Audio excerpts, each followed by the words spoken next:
Hi, this is Cheryl St.Pierre. In this video, I'm going to show you how to make these cute little doodle earrings. I'm calling them the collared doodle earrings just for lack of what to call them. And they're great for farmers markets and flea markets and craft sales because they're quick to whip up. You just need to have the beads on hand. If you don't have matching beads like this pair, then just pair it up with white or clear, and they make a great set of earrings. And if you have gemstones are in those shapes, it'd be great. You can even use a round bead on top instead of the rondelle. So before we move on to making these earrings, I just wanted to ask you guys to write a comment, say hi to me, like the video, and subscribe if you haven't, and consider becoming a member of my paid subscriptions as well. That's the join button on top beside the subscription button, in case you were wondering what it was. Okay, and I recommend the retired videos because that way you get the whole collection of all the videos I've ever put up, and it's at a fairly reasonable price. Okay, so let's move on with the show and let's make these earrings. Okay, for supplies, you're going to need your 20 gauge wire, 0.81 millimeters, 4-inch lengths, which is 10 centimeters. Scraps are great for this, but I mean, if you don't have the scraps, then cut some lengths. I'm using 2 teardrops that are 15 by 8 millimeters. You can do smaller teardrops as well. I'm using 6 by 4 millimeter rondelles just because these teardrops have such a wide top, and a bicone just didn't look right. So, I mean, personal choice, of course. Your ear wires of choice. And for tools, you need your flush cutters, your round nose pliers, and your chain nose pliers.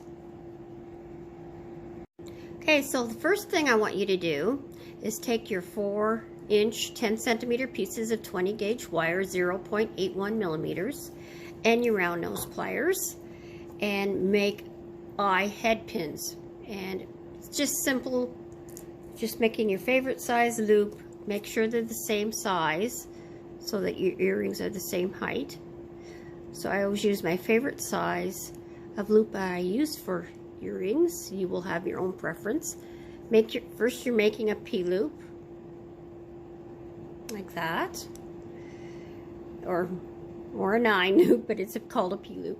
And then you just take your pliers and bend this wire over so that the wire, see, it's curved. I'm going to fix that, but so that it's becomes an eye head pin. And so I'm just going to straighten this. You can use this too, but I didn't want to damage too much of the wire. And now I've got both of them made. Okay, so these are really quick and easy, great earrings. So I want you to put your 6 millimeter bicone, then your teardrop, and then when you put your earrings on your ear wires, they're always like this, so you can see the loop. One earring we're gonna bend to the right. And I mean, you could bend both of them to the right and just flip it over, so it really doesn't matter. But when you're doing the work, you're going to need one to the right and one to the left. So that's just why I'm saying bend one to the right and one to the left. And if your loop, like what's here, isn't sitting right, don't worry about it. We're not even going to fix it at this stage. We'll change that later. So this is what you want, okay? And so the next thing, and I want you to remember that I'm using tension. Tension means that I am not just pushing this, but I'm putting energy into it, if you know what I mean. And I want a tiny bit of a space here. So don't try and bend it precisely against the bead, because we don't want that. We want it to have a natural flowing curve. So I pushed down just a tiny bit to get that to do that. And now I'm going to bend it so that it crosses over about the center of the bead. So you're going to remember that point. And we want to, might as well do the other one so that you can match it up. It doesn't have to be perfect. It depends if you're a perfectionist when you're making your jewelry. So like that, so that they look about the same, which they do. Okay, now it's super easy. Supporting with your thumb there so that doesn't get damaged. Now you're just going to bend, because it's got an upward angle, bend around, and it's going to join and go around.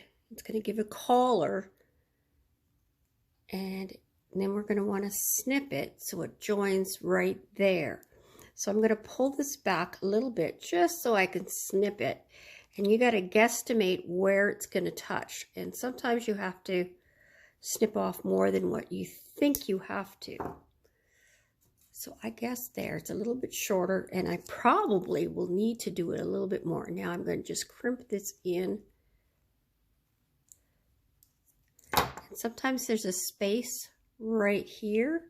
I lucked out.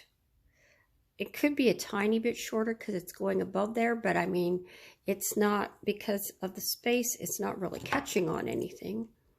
But I just want to demonstrate. I'm just going to grab this with my tip of my plier, bend it out a bit, and snip it a tiny bit shorter. So there's no exact science as to know where to snip. You just have to do it till it fits.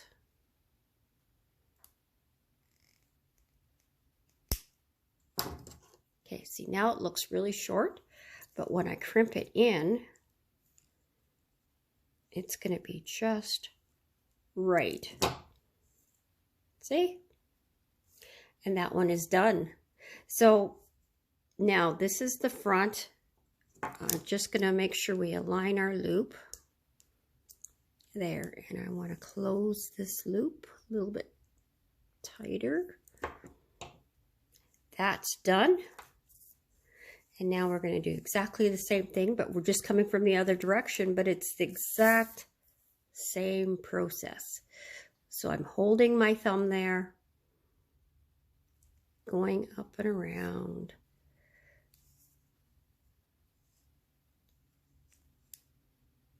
Pulling it back to do the snip. This time I'm going to try and go a little bit shorter.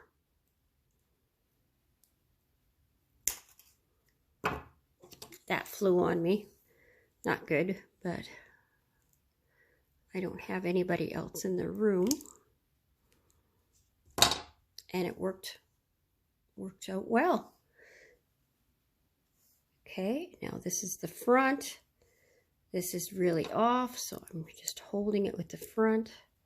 And I mean, when you hang your earrings and they're not sitting right, you can do more adjustments. So I closed that and straightened it what I think is straight. Okay, so now I'm going to come back with the ear wires on.